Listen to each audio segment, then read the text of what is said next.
Vida feliz, a simplicidade da vida em Cristo encerra hoje. 5 domingos falando sobre esse tema, passando pela gratidão, pela fé, a rendição, confiança naquilo que Cristo fez por nós. E hoje nós vamos falar sobre missão. Tema de hoje, então, missão. E por que a gente fala tanto sobre missão? Se a gente pegar assim as mensagens, né, dos pastores em geral, assim, pastores mais contemporâneos, e a gente fizer um extrato assim no ano sobre todos os temas que ele prega, a gente vai perceber que pelo menos 1/3 das mensagens tem um foco em missão. E quando a gente está falando em missão, para nós da Igreja Presbiteriana, é óbvio que missão também significa aquele ato de alguém com uma consciência cristã sair da sua zona de conforto, sair da sua cidade, do seu estado, do seu país às vezes, e ir para regiões inóspitas ou não, mas que não conhecem o Evangelho ou não têm esse Evangelho sendo disseminado naquela região. Então ele sai e se desloca. Esse é o tradicional missionário. Como presbiterianos fazemos isso. Como presbiterianos, nós investimos em missões. Boa parte dos recursos que a Igreja Presbiteriana arrecada com todas as igrejas em todo o país é destinado. E quando eu falo boa parte, é boa parte mesmo. É mais de 50% do dinheiro que a gente arrecada é todo destinado para missão. Junta de missão nacional, missão transcultural. Mantemos igrejas em todas as regiões do mundo sustentados pela Igreja Presbiteriana do Brasil. E inclusive aqui na América Latina, como a gente tem em Assunção, Igreja Presbiteriana, sendo sustentada pela nossa igreja. O Paraguai não existe Igreja Presbiteriana do Paraguai. Né? Existe Igreja Presbiteriana do Brasil no Paraguai. Até a igreja, né? O Paraguai dá umas inventadas às vezes. Né? Mas o fato é, estamos lá, estamos evangelizando. Mas aqui o foco de missão é a missão local, porque sair do quintal da sua casa, atravessar a rua e conversar com o seu vizinho sobre Jesus Cristo, é sair da sua zona de conforto, é ir para um lugar talvez inóspito, às vezes ou não, mas disseminar o evangelho num local onde ele não tem chegado. E essa é uma ação missionária. Fazemos isso pessoalmente, fazemos isso enquanto igreja. Mas se a gente fosse pegar o foco da igreja em geral, a igreja missionária no bairro, na cidade, a gente poderia tentar reduzir essa lista. Seria as tarefas que nós fazemos como igreja? Sim. Temos aqui o artesanato que acontece de quinta-feira, onde todo mundo que vem todo mundo mesmo, não pertence a uma igreja cristã, evangélica, grande maioria são católicos, estão aqui toda quinta-feira, estamos aqui orando com elas, estamos aqui falando sobre Jesus Cristo, temos uma devocional semanal com elas, pessoas, hoje a gente tem quanto, Magda? Umas 20 pessoas já? 20 pessoas e o número está sempre aumentando. É a tarefa que a igreja faz, que é missão. Tá? A vocação, às vezes algumas coisas que nós percebemos nas nossas entranhas, para usar aqui um termo bem comum aos nossos antigos pastores, né? A vocação ela tinha que ser sentida nas entranhas, assim, era uma coisa incontrolável, você não consegue, você se envolve com aquilo porque tá no cerne da pessoa, né? Ela praticamente parece que nasceu para isso. Tem gente que tem vocação para lidar com um grupo de louvor. Gente que já cantava no ventre. Desde criancinha já estava balançando um pandeiro, se enfiando no meio do pessoal, subia na bateria quando ninguém queria, fuçava no teclado e cresceu acompanhando e na adolescência já quis aprender violão, guitarra, bateria, contrabaixo, tudo cantava, fazia 2 vozes ao mesmo tempo, uma loucura, a pessoa simplesmente nasceu para isso. E assim são pastores, presbíteros, diáconos, líderes de várias equipes, gente que lidera grupos de oração, pessoas que são praticamente vocacionadas. O que é essa vocação? É algo que Deus nos chama para fazer e nós percebemos isso. Eu digo que a minha vocação para o pastorado, por exemplo, ela se intensificou num período, mas eu tinha 15 anos de idade, se perguntava o que eu queria ser da vida, eu falava, eu quero ser pastor de igreja. Eu queria ser pastor, eu ficava encantado, achava um ministério maravilhoso e eu queria fazer diferença. E eu queria ser pastor. E não fui para o seminário. Fui fazer análise de sistemas, fui trabalhar, fui fazer outra coisa. Conheci pastores que diziam que não era uma boa, gente que falava que era perigoso, gente que falava um monte de coisa sobre pastor, e eu fui ficando com medo, acabei não indo, mas aquele sentimento, aquela coisa, eu fui fazer teologia sem ser seminarista. Fiz 2 anos de teologia antes de ir para o seminário, como seminarista mesmo, fiz pós lá em Campinas. O negócio se acendeu de um jeito que era incontrolável. Eu estava numa igreja americana, eu arranjava coisa para fazer, mesmo que a igreja me segurava. Foi um período complicado da minha vida. Eu fui cuidar de federação de mocidade, fui cuidar do sínodo de mocidade, trabalhava com jovens na região toda e o meu pastor meio que me segurando nisso. A igreja Linópolis me chamou para vir dar aula aqui no Cruzeiro do Sul, quando teve uma congregação ali durante um tempo, e vai lá o Sandro dar aula lá. Acabei ficando na Linópolis. Linópolis percebeu essa vocação. A gente orou, fui para o seminário, fui para o presbitério, depois para o seminário. Estou aqui, é uma trajetória longa, tem muitos anos isso.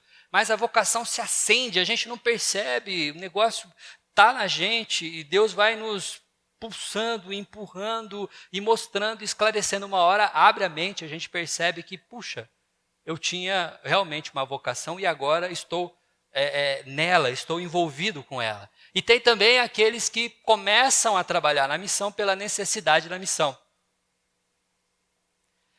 Às vezes surge um problema e alguém precisa se deslocar para tapar um buraco. Vou dar um exemplo como isso aconteceu aqui na igreja. Eu precisei me ausentar e eu precisei de alguém para tapar um buraco com os adolescentes. A pessoa simplesmente não fazia ideia de que ia trabalhar com adolescentes. E eu disse, você pode me ajudar uma quinta-feira? E ele foi. E o negócio deu tão certo naquela vez, que depois foi outra, e hoje o Luiz Fernando é quem cuida desse ministério. Se você perguntasse para ele no começo do ano passado, se ele topava cuidar do adolescente, ele dizia que não. Mas a necessidade trouxe à tona um trabalho missionário. Ela acontece. E quem aqui não começou a dar aula na escola dominical porque houve uma necessidade? Quem acabou não assumindo um cargo porque a gente não tinha alguém para ajudar ali? A pessoa, olha, eu não me sinto confortável fazendo esse trabalho, mas eu vou fazer porque está precisando, e acabou se tornando nato nesse trabalho. Necessidade também nos traz. Tudo isso está envolvido com missão. Qual é o problema e quando isso não é missão? Quando essas tarefas estão desassociadas daquilo que Deus quer. Mas é por isso mesmo que todas elas precisam, de uma maneira ou outra, estar dentro da vontade de Deus. É a vontade de Deus quem perpetua, é a vontade de Deus que pega cada um desses nuances, é a vontade de Deus que transforma cada trabalho nesse em algo missionário. Transforme isso em missão. E para a gente refletir essa manhã, então, nós vamos trabalhar o texto de João, capítulo 17, que vocês conhecem com o nome de oração sacerdotal. E é esse o nome mesmo, a oração sacerdotal de Jesus. Então, queria que vocês acompanhassem a leitura desse texto maravilhoso. Eu vou ler quase 20 versículos, tá bom? De 6 a 23. Então, acompanha aí comigo. Eu revelei teu nome àqueles que do mundo me deste. Quem está falando isso é Jesus Cristo. Eles eram teus, tu os destes a mim, e eles têm guardado a tua palavra. Agora, eles sabem que tudo que me deste vem de ti, pois eu lhes transmiti as palavras que me deste, e eles as aceitaram. Eles reconheceram de fato que vim de ti e creram que me enviaste. Aqui eles reconheceram, na RA, eles conheceram e creram. Está relacionado com uma das primeiras mensagens nossas, quando a gente falava que para ter fé, para crer, é preciso se relacionar e conhecer o Senhor. Fé não é uma pílula instantânea. Fé não é apenas algo que você vê e traz deslumbre aos seus olhos. Essa chama se apaga rápido, mas é a convivência. Eles reconheceram que de fato vim de ti e creram que me enviaste. Eu rogo por eles. Aqui ele está falando acerca dos discípulos, daqueles que Jesus influenciou diretamente. Não estou rogando pelo mundo, é essa a diferença que ele está fazendo. Aqui existe uma relação que Jesus faz, eles, os discípulos, e o mundo, ou seja, todos aqueles que não são os discípulos. A palavra mundo no Novo Testamento, ela tem várias traduções. Aqui nesse texto de João, a palavra mundo vai se repetir por 13 vezes. E João está escrevendo a voz de Jesus aqui, o que Jesus falava para eles, com a ideia de que este mundo é um sistema. É um mundo sistêmico, não é um mundo planeta Terra, mas é todo esse sistema do mundo, toda essa organização do mundo. Eu rogo por eles, não estou rogando pelo mundo, mas por aqueles que me destes, pois são teus. Tudo que tenho é teu e tudo que tens é meu, e eu tenho sido glorificado por meio deles. Não ficarei mais no mundo, mas eles ainda estão no mundo. Eu vou para ti, Pai Santo, protege-os em teu nome. O nome que me deste, para que sejam um, assim como somos um. Enquanto estava com eles, eu os protegi e os guardei pelo nome que me deste. Nenhum deles se perdeu, a não ser aquele que estava destinado à perdição, para que se cumprisse a Escritura. Ou seja, nenhum deles se perdeu. Não significa que nenhum deles pecou. Não significa que nenhum deles pisou na bola. Jesus Cristo não está falando aqui que os seus discípulos eram perfeitos, com exceção de Judas, que tinha traído Jesus. Não. Jesus está dizendo, nenhum deles se perdeu da missão, nenhum deles se perdeu da vocação, nenhum deles se perdeu dessa eleição divina. Agora vou para ti, mas digo estas coisas enquanto ainda estou no mundo, para que eles tenham a plenitude da minha alegria. Dê-lhes a tua palavra, e o mundo os odiou, pois eles não são do mundo, como eu também não sou. Não rogo que os tire do mundo, mas que os proteja do maligno. A versão mais clássica, não rogo que os tire do mundo, mas os livre do mal. Eles não são do mundo, como eu também não sou. Santifica-os na verdade, a tua palavra é a verdade. Assim como me enviaste ao mundo, eu os enviei ao mundo. Em favor deles eu me santifico, para que também eles sejam santificados pela verdade. Minha oração não é apenas por eles. Jesus faz uma mudança. No versículo 9 ele tinha dito, eu rogo por eles, não estou rogando pelo mundo. Agora nesse versículo ele diz, minha oração não é apenas por eles. Eu rogo também por aqueles que crerão em mim por meio da mensagem deles.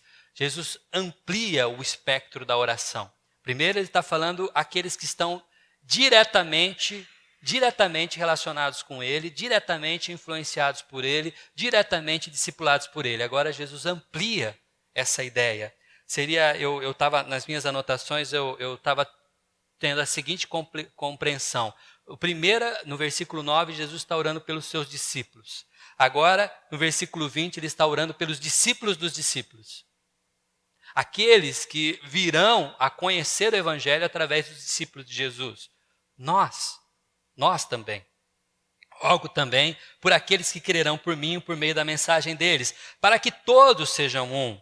Pai, como tu está em mim e eu em ti, que eles também estejam em nós, para que o mundo creia que tu me enviaste. Dei-lhes a glória que me deste, para que eles sejam um, assim como nós somos um. Eu neles e tu em mim.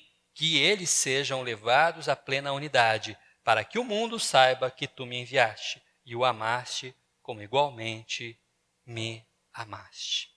Amém? Deixa eu rodar algumas folhas aqui.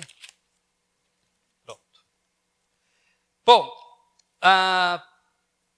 alegria, vida feliz, e o que vida feliz tem a ver com esse texto que nós estamos estudando agora? Bom, um dos versículos que a gente pode colocar como chave no centro desse texto todo é o versículo 13. Agora vou para ti, mas digo essas coisas enquanto ainda estou no mundo, para que eles tenham a plenitude da minha alegria.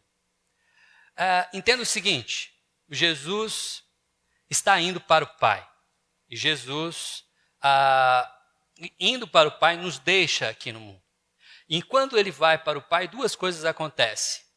Uma delas, o Espírito Santo passa a ser o nosso conselheiro. Ele vem o Espírito Santo para cuidar da sua igreja, cuidar dos seus discípulos. A segunda, nós assumimos o sacerdócio de Cristo, como Pedro já nos orientou na leitura que nós fizemos na liturgia. Ou seja, é nesse processo em que estamos agora relacionados com Deus através do perdão de Cristo por meio do Espírito Santo e somos um com Ele, e que nesse novo estado de vida somos instrumentos para fazer a sua missão, sermos sacerdotes no lugar de Cristo aqui na terra, o sacerdócio universal, em que nós temos a plenitude da alegria de Cristo. João Calvino, ele diz o seguinte: então nossa unidade será realmente feliz quando ela exibir a imagem de Deus, o Pai, e de Cristo, como a cera toma a forma do selo que é impresso nela. João Calvino, do século XVI, tem aquela ideia do selo que era colocado nas cartas. Então você colocava uma cera em cima do fecho da carta e colocava um carimbo, que era na verdade um metal forjado. E a cera ela se acomodava à forma do carimbo e deixava aquele carimbo em alto relevo. A cera tomava aquela forma. É justamente isso que Cristo faz em nós. Quando nós assumimos essa forma forjada por Cristo em nós, é que nós, então, conhecemos a plenitude da alegria de Cristo. E aí João Calvino vai dizer, é nesse momento que somos plenamente felizes. Ou seja, para simplificar isso que eu estou dizendo, você só é feliz, você só é feliz quando está fazendo aquilo que Cristo te chamou para fazer. Qualquer ser humano, qualquer pessoa que está nesse mundo, está se ocupando de coisas que não são aquilo que Cristo chamou para fazer, pode ter momentos de alegria, pode ter impressões de alegria, pode se sentir satisfeito em alguns momentos pelas coisas que acontecem, mas nunca será plenamente feliz. Sempre lhe faltará alguma coisa. Sempre vai faltar. Não é uma questão só de estar na igreja, não é uma questão apenas de ter aceitado Jesus, não é uma questão apenas de estar num contexto religioso. É fazer aquilo que Cristo chamou para fazer. É por isso que você conhece pessoas como, por exemplo, Irmão Lourenço. A história clássica da igreja cristã nos conta a história de Irmão Lourenço, que era um monge, e no lugar que ele vivia, ele trabalhava fazendo coisas simples. Mas as cartas de Irmão Lourenço revelavam que ele era plenamente feliz em tudo que ele fazia. E ele escrevia e falava sobre a alegria de desenvolver tarefas como fazer o arroz. Fazer o arroz. E um dia perguntavam para ele, mas, irmão, como isso te traz tanta alegria e como esse arroz sai tão gostoso? E ele dizia, é que quando eu estou na cozinha, separando os grãos, não tinha pacote tio João que já vinha pronto para ir direto para a panela, tinha que separar, descascar, bater o arroz. Quando eu estou tirando a palha, separando o arroz, tirando os grãos para cozinhar, eu penso que eu estou fazendo isso para Deus. E eu penso, Deus vai comer o meu arroz. Deus vai comer essa refeição. Como eu poderia fazer diferente? Como eu poderia não estar feliz de saber que Ele vai comer o meu arroz? Como eu poderia não estar satisfeito de saber que aquilo que eu estou fazendo vai servir o meu Senhor? Uma pessoa simples, humilde, que nunca desenvolveu nenhuma tarefa assim, aos olhos humanos, como algo talvez grande, como João Calvino, Lutero, como Simonton, que trouxe a igreja presbiteriana do Brasil, ou John Knox, que começou a igreja presbiteriana na Escócia. Os livros deles e as histórias deles são lindas, maravilhosas, tiram lágrimas da gente. irmão Lourenço não tem histórias assim. Mas ele era plenamente feliz, plenamente satisfeito, plenamente uma vida simples, uma vida feliz. Alguém que conhecia a simplicidade em Cristo. Bom, isso me faz e traz à mente figuras como o filme Matrix. Não sei se você assistiu Matrix, é de 1999, o primeiro filme da série, é uma trilogia. E Matrix trazia a ideia de um mundo em que todo ser humano vivia. Um sistema. Na história do Matrix, se você não assistiu, o mundo é um grande sistema. E todas as pessoas estão no mundo, nesse sistema chamado mundo. Mas elas estão, na verdade, dormindo e suas mentes estão conectadas a um grande computador, que é a chamada Matrix. Ninguém sabe, os pensamentos estão na mente e a pessoa acha que ela vive de verdade, mas na verdade ela está dormindo e tudo que ela vive é um grande sonho controlado por um computador. Ou programado, ou criado por esse computador. A figura da Matrix, ela se assemelha muito a esse texto que Jesus tem, porque Jesus também nos apresenta um mundo, como um sistema.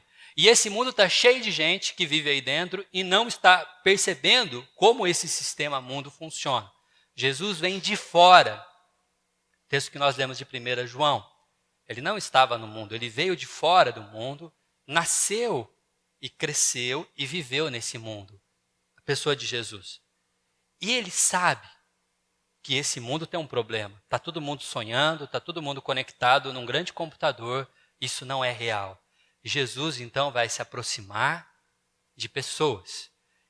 E como nós lemos no texto de Pedro, quando você se aproxima da pedra viva, você se torna uma pedra viva.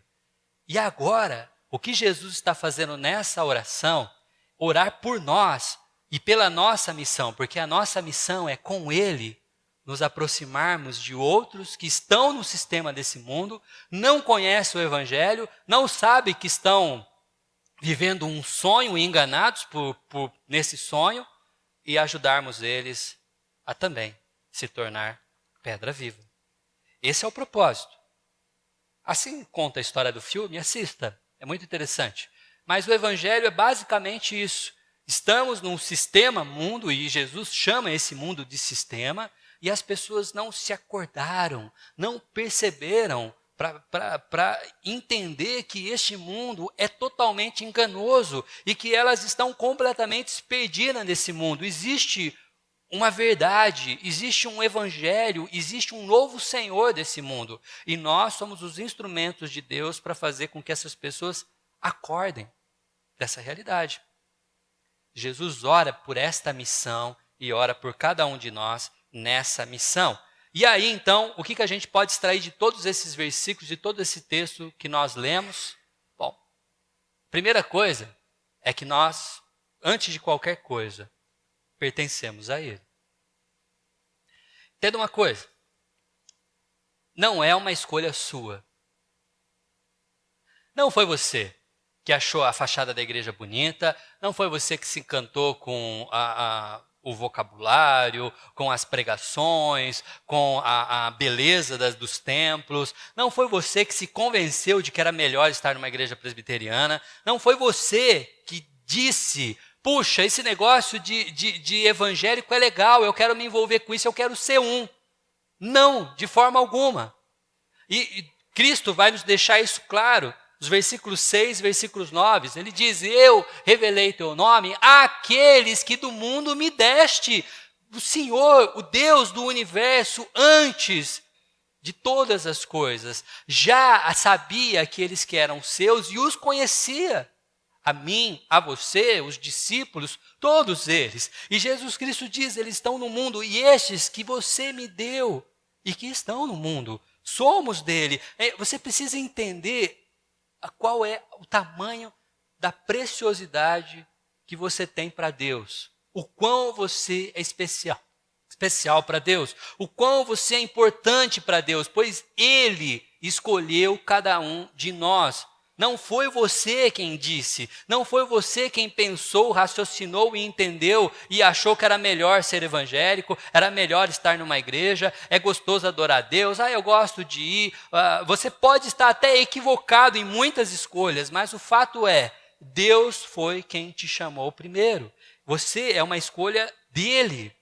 Tu os destes a mim, e eles têm guardado a tua palavra. Eu rogo por eles, não estou rogando pelo mundo, mas por aqueles que me deste, pois são teus. Entenda uma coisa, querido. Não escolhemos salvação, igreja. A gente às vezes acha que tem alguma dessas coisas no nosso controle. Não escolhemos a missão. Ele nos chama. Ele nos escolhe. É preciso você entender que você não está no acaso no mundo. Você não está disperso nessa história. Você não está vagando por aí e por acaso, ou pelo destino, ou por qualquer uma outra motivação humana, você veio parar nessa igreja, nesse culto agora. Isso é uma escolha divina. Ele te escolheu. Ele desejou você. Ele separou você para Ele mesmo. E deu você para Jesus, a pedra viva, que quer te transformar numa pedra viva também. Essa é a primeira impressão que a gente tem. Somos dele, pertencemos a ele. Eu não sei se você consegue mensurar o que significa pertencer a Deus. Porque uma coisa é você... Eu imagino mais ou menos... Gente, eu vou acabar levando um tombo aqui. Deixa eu amarrar meu sapato. Licença, viu? Eu fico pisando no cadarço. Preciso comprar uma daquelas prisilinhas de criança, sabe? Para amarrar no sapato. Pensa numa coisa. Hoje em dia, eu que convivo com adolescente o tempo todo, meninadinha de 14, 16 anos, eu percebo algumas mudanças. Da minha época, por exemplo. Na minha época, quando eu era visto com uma... O André está aqui, ele lembra bem. A gente estudava lá no Magui. A gente era visto conversando com uma menina no refeitório da escola. Você sabe o que diziam depois que a gente saía da escola? Tá namorando, tá namorando. Você lembra disso? Você era visto conversando sozinho com uma menina, era compromisso. E se virasse compromisso mesmo, era compromisso. E seguinte, se você tem compromisso com essa pessoa, você deixa recadinho lá na escola para ela, não tinha WhatsApp, a gente fazia no papel mesmo, tá? Deixava recadinho, você escrevia no caderno dela, ela escrevia no seu caderno, né? A gente você pertencia. E se você não pertencesse mais, por algum motivo você não estivesse mais com ela, desgostou da namorada, não deu certo, você tinha que ir lá e se justificar. Mas hoje, as relações são um pouquinho diferentes. São um pouquinho diferentes. Eu falo porque eu vejo meus adolescentes. Teve uma festinha lá na escola, lá, né? E uma festa junina, como tem, a maioria das escolas faz nesse período, e na segunda-feira eu dou aula. Como a festa tinha sido no sábado, a conversa estava acontecendo ainda na segunda-feira sobre o que aconteceu no sábado. E foi enquanto teve lá aquela, como é que chama? Não é ciranda, esqueci o nome. A quadrilha, isso. Quando teve a quadrilha, praticamente aconteceu uma troca de casais. Estão rindo da ciranda, né? Eu não lembrava o nome, gente. 50 anos estão chegando. Apaga. Quando estava tendo lá a quadrilha, houve praticamente umas trocas de beijo. Não era a barraca do beijo, mas estava todo mundo se beijando lá. E virou um beijaço. Na segunda-feira só se falava sobre isso. E eu estava pensando, falei, caramba, hoje um menino beija uma menina e para os dois simplesmente não significa nada. Não significa nenhuma coisa. Isso não é sinal de intimidade, não é sinal de que gostava, não é sinal de que tinha um interesse pelo outro. Foi simplesmente igualzinho como a gente dá um oi de longe para alguém, a pessoa cumprimenta, sem te conhecer, sem saber quem você é, sem saber o que você quer. Simplesmente acontece. E eu acho que a gente está tão acostumado a ver isso hoje em dia, nas novelas, nos filmes e na vida cotidiana daqueles que estão à nossa volta, que a gente começa a achar que o relacionamento com Deus é assim também. A gente dá um oizinho, né? Dá uma bitoca e tchau, não significa nada. Não significa que houve contato, não significa que houve aproximação, não significa que houve interesse, não significa que houve compromisso. O problema é que se você pegar uma menina de 1989, da minha época de adolescente, e catar um rapaz de 2019, hoje, e colocar os dois juntos, sabe o que vai acontecer? Ela vai se apaixonar perdidamente porque ele deu um beijo nela. Ela vai escrever o nome dele em tudo que é lugar na casa. No caderno, vai recortar fotinho da Polaroid, vai colar na geladeira, em formato de coração. Ela vai só falar nele durante o final de semana inteiro. O pai não vai aguentar de quem que é esse rapaz. Ela vai sonhar com ele, ela vai desenhar o álbum do casamento antes de saber qualquer coisa, e vai chegar na segunda-feira na escola toda cheia de amor, toda cheia de vontade de ver o menino que ela beijou no final de semana, para contar tudo isso que ela pensou, mostrar o álbum de foto de casamento que ela está planejando, como que ela quer, e o menino vai olhar e vai dizer: quem é você? Hã? Eu te beijei? No meio de quantas? Quem era você? Estava vestido do quê? Não lembro. Não sei quem você é. Bom, essa menina perdidamente apaixonada é Deus nos escolhendo e nos chamando. Nós somos o insensível garoto que não consegue perceber o significado desse amor. Relacionamos com Deus a partir dessa perspectiva. Ele faz um gesto de amor e carinho. E nós, escolhidos por Ele, não percebemos o quão é importante perceber que Ele nos escolheu e que pertencemos a Ele. E tratamos Ele com todo esse desprezo e descaso, como os relacionamentos são hoje em dia. Estamos fora do tempo. Sabe por quê? Porque, como diz o hino da Mocidade Presbiteriana, o mundo muda, mas Cristo não. Nosso Deus é o mesmo, querido. O compromisso que Deus assumiu com você, a aliança que Cristo cravou na cruz com você, ainda é a mesma. É a gente que está mudando. É o nosso jeito de se relacionar que está mudando. É a nossa forma de lidar com Deus que está mudando. Mas Deus continua sendo o mesmo. Você pertence a Ele. Como a gente pode resolver isso? Transformar Deus em alguém que trata as relações com descaso. Como são hoje? Isso não vai acontecer. Deus não muda. Então só tem uma saída. Nós percebemos aquilo que Deus fez por nós da maneira que Ele enxerga, da maneira que Ele vê. E isso nos leva, então, a uma segunda observação nesse texto. Que se pertencemos a Deus, e é assim que Deus nos trata, Ele também continua cuidando de nós. Nós contamos com o seu cuidado. Nessa missão, você não está sozinho. Você nunca esteve sozinho. Você não está só. Olha só o que dizem, eu separei alguns dos textos. Pai Santo, protege-os em teu nome, o nome que me deste, para que sejam um, assim como somos um. O 12 agora. Perdão. Enquanto estava com eles, eu os protegi e os guardei pelo nome que me deste. Nenhum deles se perdeu, a não ser aquele que estava destinado à perdição, para que se cumprisse a Escritura. O 15, não rogo que os tires do mundo, mas que os livre do mal. Quando Jesus Cristo diz, enquanto eles estavam sob meu cuidado, eu os protegi em teu nome, João Calvino vai dizer que Cristo estava mais ou menos falando assim para Deus. Deus, o Senhor os escolheu e os deu para mim. E eu protegi.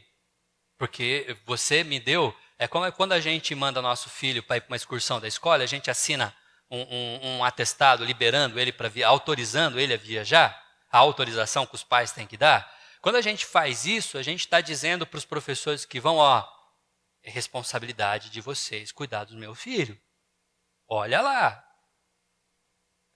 Deus deu para Jesus Cristo autorização. Cuide deles, pois eu os escolhi. Jesus Cristo fez isso. Agora Jesus Cristo está indo para o Pai.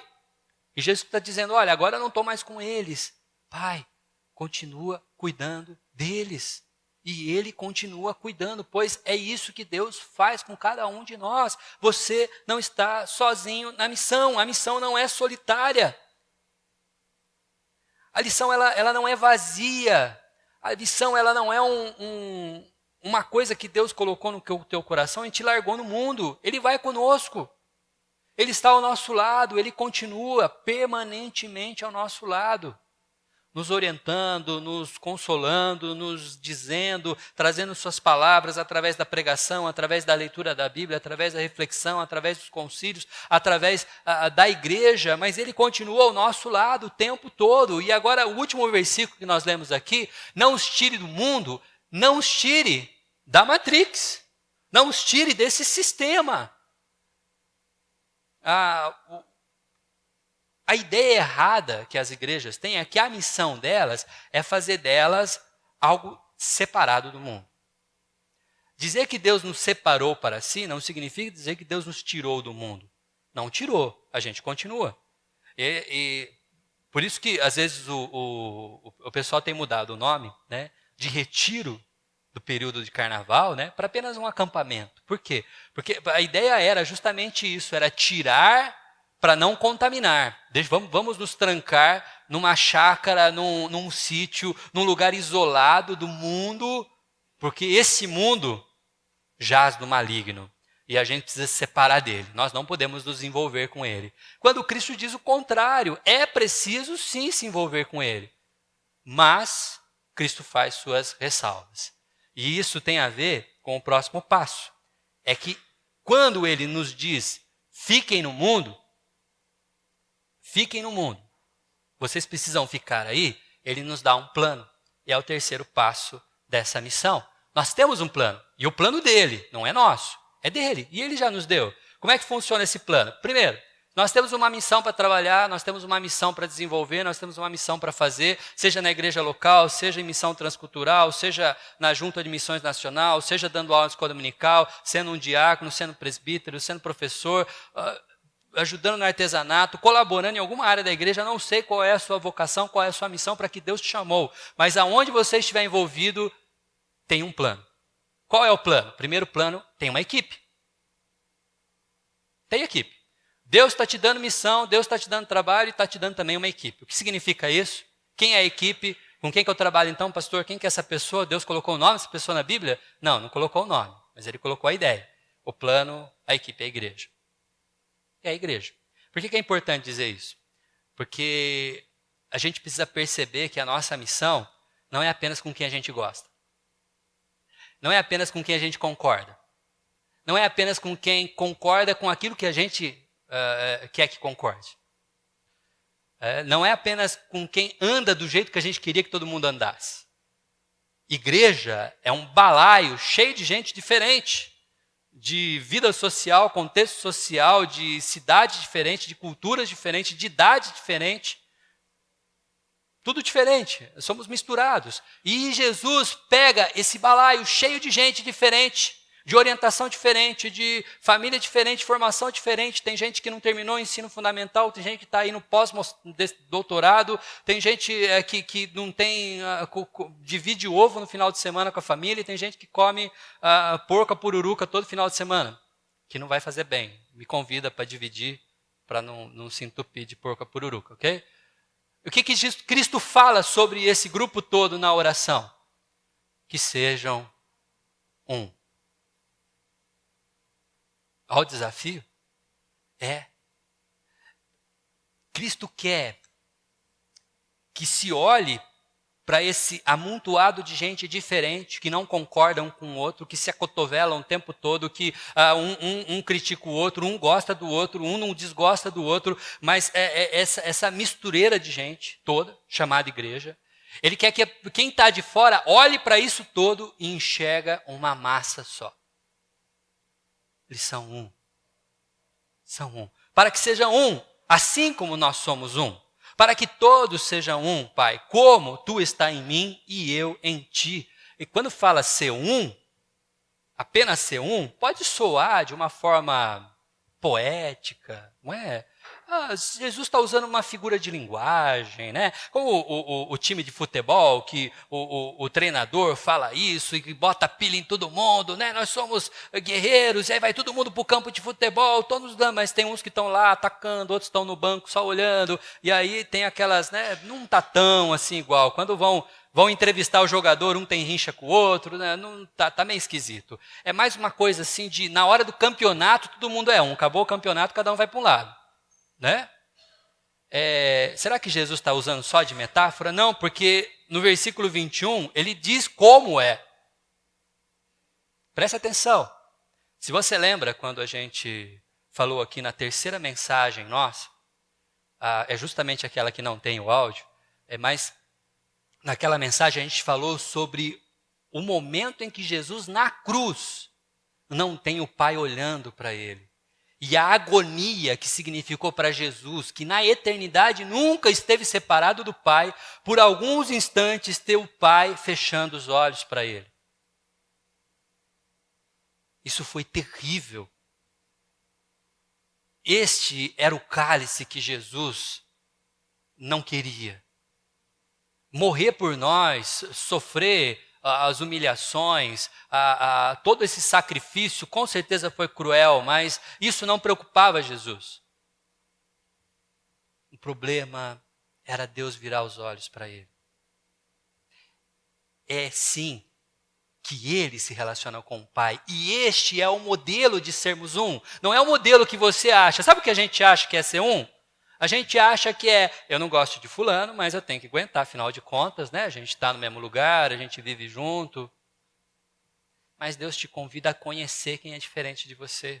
Deus te convida a se relacionar quem é diferente de você. Deus te convida a orar por quem é diferente de você. Deus te convida a amar quem é diferente de você. Porque não é uma constatação poética, não é uma figura de linguagem, é ser um como o Pai e o Filho são um. Esse é o modelo. Não é o meu modelo, não é o seu modelo, não é o jeito que a gente acha. Não é o modelo de coaching que você viu lá na empresa, na palestra que saiu no YouTube. É o modelo de Cristo. Ele e o Pai convivem eternamente juntos e são um. Quem vê o Filho, vê o Pai. Quem vê o Pai, vê o Filho. Quem conhece o Pai, conhece o Filho. E quem conhece o Filho, conhece o Pai. Este é o padrão. Este é o modelo. Isso me faz pensar que cristãos precisam desempenhar talvez um exercício um pouco maior de convivência do que apenas adicionar como amigo no Facebook. A gente acha que só adicionar como amigo no Facebook, pô, já são da mesma igreja, estamos no mesmo grupo no WhatsApp, tá bom assim, pastor? Não tá. Estamos longe, mais longe, distantes da realidade que Cristo nos mostra. E não sou eu aqui só divagando sobre o texto bíblico, o texto é claro. Como tu está em mim e eu em ti.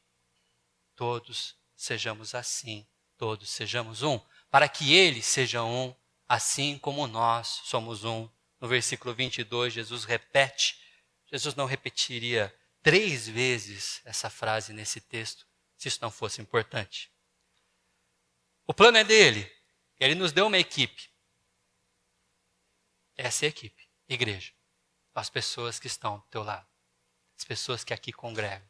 Pessoas que aqui convivem. E ele também nos deu aparelhamento. Escrevi certo? Aparelhamento. Tá certinho? Instrumentos. Ele nos deu. Ele nos instrumentou. Ele nos capacitou com aparelhos, com instrumentos que vão nos dar oportunidade de trabalhar e desenvolver a missão.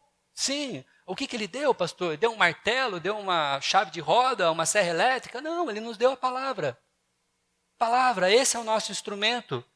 Essa é a nossa regra de fé e prática. É nela que nós encontramos. Eu listei aqui alguns versículos sobre a palavra que estão justamente nessa oração de Jesus e como a gente pode perceber que ela é base, ela é fundamento.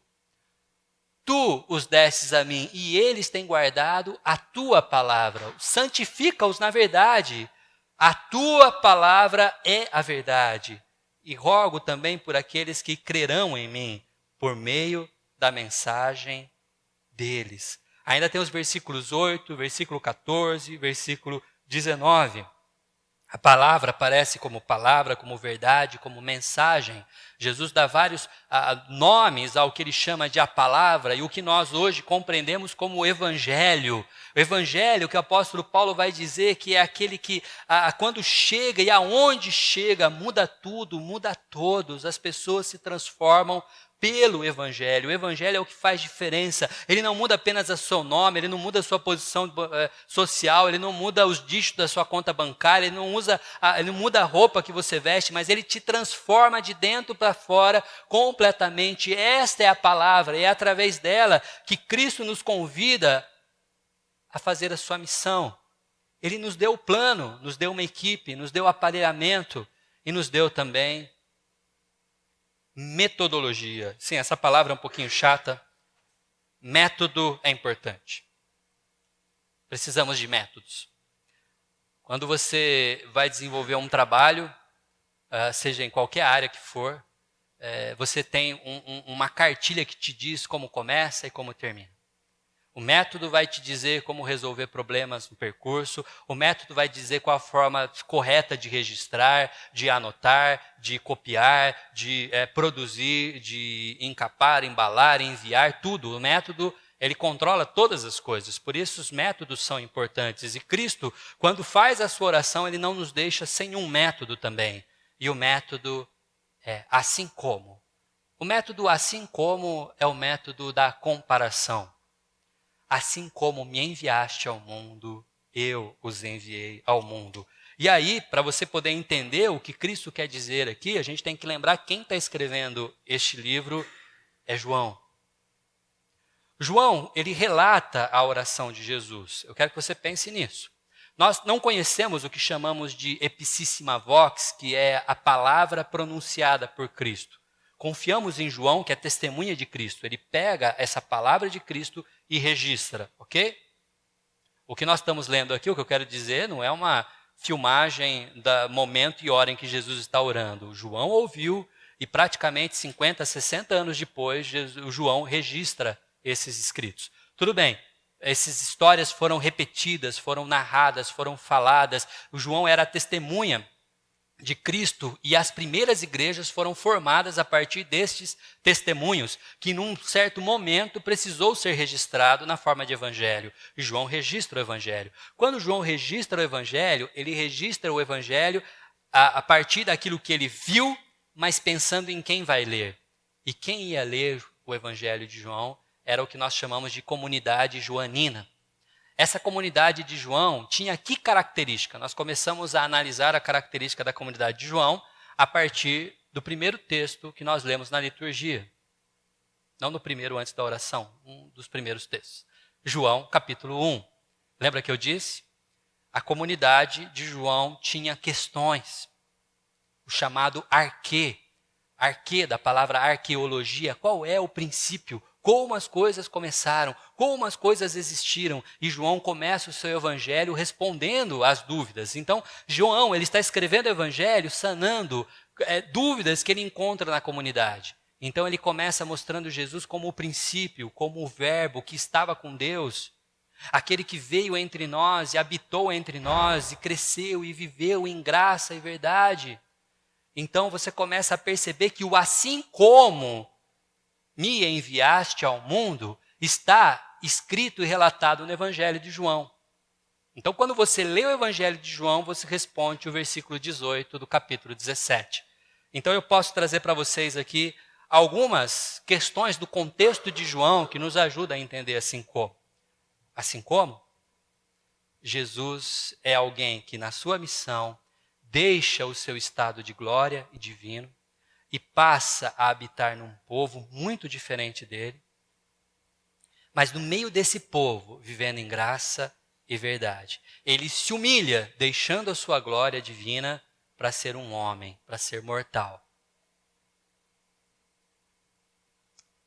E aí, meu querido, assim como Jesus, eu queria saber de qual pedestal você precisa descer para chegar até a sua comunidade cristã e ser comum a todos eles, como Jesus, sendo Deus, era comum a todos os homens. A palavra nos diz que quando Isaías está no templo e vê Deus sentado num alto e sublime trono, ele diz: ai de mim. E apesar de quando a gente fala isso, a gente falar de um jeito meio tranquilo, ai de mim, essa palavra ai de mim era um grito de desespero e de morte. Os ais eram os gritos que se diziam quando uma pessoa morria. A ideia de Isaías é: estou frito, vou morrer aqui. Mas quando as pessoas encontravam Jesus, elas sentiam paz. Uma coisa é você ver o Deus em sua plenitude e glória. Outra coisa é você ver Deus que abdicou da sua glória para ser como um de nós. Mas sendo como um de nós, ele era alguém que trazia paz aos corações. Assim como Cristo, é um convite a você deixar o seu estado de glória, deixar os seus diplomas, deixar o seu pedestal, deixar a sua razão e a certeza que você tem sobre muitas coisas para estar no meio de um povo comum, que ao te conhecer, vão sentir paz. Assim como Jesus fazia. No capítulo 13 de João, Jesus, estando reunido com os seus discípulos, esperando alguém para chegar e fazer o serviço do escravo, e o escravo não aparecia, Jesus tira o seu manto, cinge de uma toalha, se agacha e lava os pés empoeirados de cada um dos seus discípulos. E depois ele diz assim: vocês viram o que eu fiz? Eu, sendo mestre, fiz o trabalho do escravo. Assim como eu fiz isso, vocês vão e façam o mesmo. Versículo 18: assim como Cristo, tire o seu manto. Tire toda essa roupagem de vida histórica da IPB, de 30 anos, de não sei o quê, de quantas gerações de famílias dentro da igreja, de não sei quantas estrelinhas de escola dominical, de toda a sua razão, de toda a sua verdade pessoal, e seja comum e sirva as pessoas que estão ao seu lado. Este é o método. A metodologia de Jesus é fazer do outro maior que você mesmo. Ele nos deu uma equipe, aparelhamento e metodologia. Esse é o convite para a missão. Quando estamos envolvidos com isso, pertencemos a Deus, não estamos sozinhos, pois cuidamos com o seu cuidado e seguimos o seu plano com a sua equipe, com aquilo que ele nos deu de instrumento e com a metodologia que ele mesmo usou quando esteve entre nós. Aí então nós vamos entender a palavra de João Calvino. Seremos plenamente felizes. Uma vida feliz, ela não é complicada. É só seguir o plano de Deus. Ele já deixou prontinho para a gente. É só a gente se dobrar, achar e entender que ele tem razão e nós não. Entender que aquilo que ele fez deu certo para ele, porque as pessoas ouviam, as pessoas conheciam, as pessoas se achegavam. Funcionou muito bem no primeiro século. Funcionou para a igreja que cresceu naquele período. Funciona até os dias de hoje, se nos dobrarmos e nos rendermos à sua vontade. Amém?